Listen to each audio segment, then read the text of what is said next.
Moi, je suis dentiste. Ce que j'aimerais, c'est s'il y a des gens, des professionnels de santé qui sont dans ce cas, ils sont libérés de la Sécu, la caisse de retraite, est-ce qu'ils peuvent partager leur quotidien? Parce que je connais des chirurgiens qui sont sortis de la Sécu, mais ils ont été tellement harcelés par des huissiers dans leur cabinet qu'ils sont re-rentrés dans la Sécu. Oh, il n'y en a pas beaucoup, vous savez, qui sont re-rentrés dans la Sécu, comme on dit. Parce que la Sécu, savez-vous, écoutez, puisqu'on en était aux phases poétiques, citons Dante. Vous savez, dans l'enfer de Dante, vous qui entrez ici, perdez tout espoir.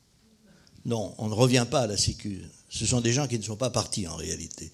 Ils vous disent qu'ils ont essayé de partir, ils ne l'ont pas fait. Il y a beaucoup de gens qui se vantent pour apparaître comme des héros qui ne sont pas dans toute hypothèse, parce qu'il n'y a rien de héroïque dans cela.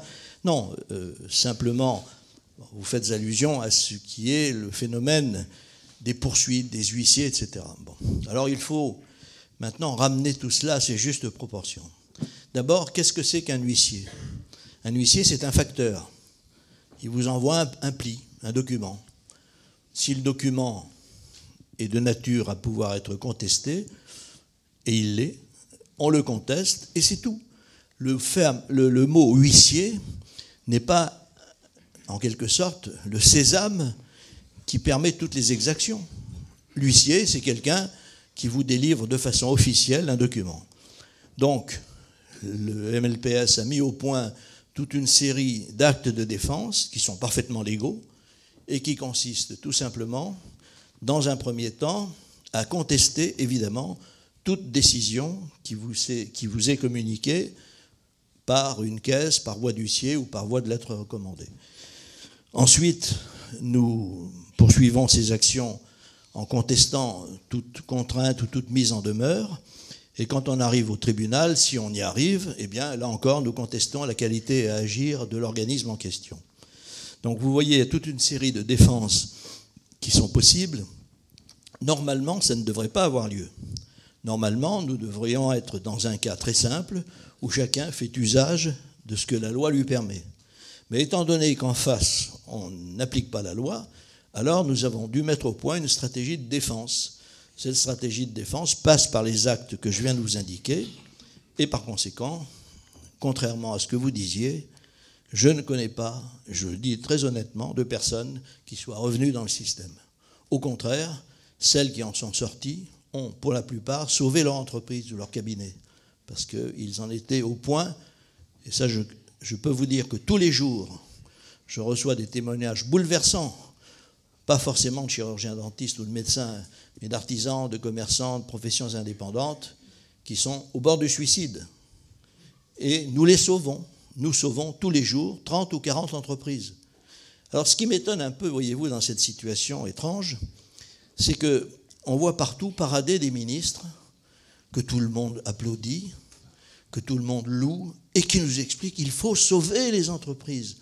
Ils n'en sauvent aucune, ils les assassinent. Et moi qui en sauve, on ne m'édifie pas de statut. C'est injuste.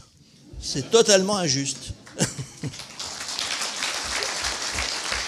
D'un point de vue pratique, pour répondre aussi d'un point de vue pratique, je suis libérée depuis 2 ans. Ça fait 2 ans au mois de janvier. Je n'ai pas vu un seul huissier, je n'ai pas eu une seule contrainte.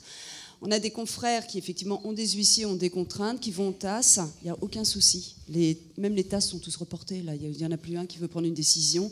On a des TAS cette semaine. Il y avait un TAS en Bretagne, je crois. Il y avait 10 personnes qui passaient l'après-midi. C'était 10 libérés. À Lille, il y en avait 5 le matin. C'était 5 libérés. Et tous les TAS ont été reportés. Voilà. Donc, par contre, j'ai sauvé mon activité, ça c'est sûr. Oui, je suis conventionnée et j'ai une paix royale. Il n'y en a plus un qui ose m'appeler. La personne qui vient de vous parler, c'est précisément la célèbre Jennifer Landry qui a pris l'initiative de faire cette misère à MST. Alors, en ce qui concerne, justement, pour compléter ton argument, Jennifer, nous avons fait des statistiques au MLPS. Alors, ces statistiques ne sont valables que pour les dossiers que nous suivons, nous. Mais elles sont très certainement extensibles bien au-delà, parce qu'il y a beaucoup de gens qui se libèrent seuls ou par l'intermédiaire de leur avocat, et les principes sont les mêmes. Eh bien, en 2013 et 2014, les 2 années sur lesquelles nous avons fait des statistiques, seuls 20% des personnes libérées ont reçu du courrier de la part des caisses. 80%, c'est ton cas, Jennifer, 80% des personnes libérées n'ont jamais rien reçu. Et pour cause, les caisses étaient équipées pour suivre 5 à 10 contestations par an. Il y en a maintenant des dizaines de milliers. Vous imaginez bien qu'ils ne vont pas pouvoir suivre ce rythme, d'autant plus qu'ils seront morts entre-temps. On leur met les feuilles de soins.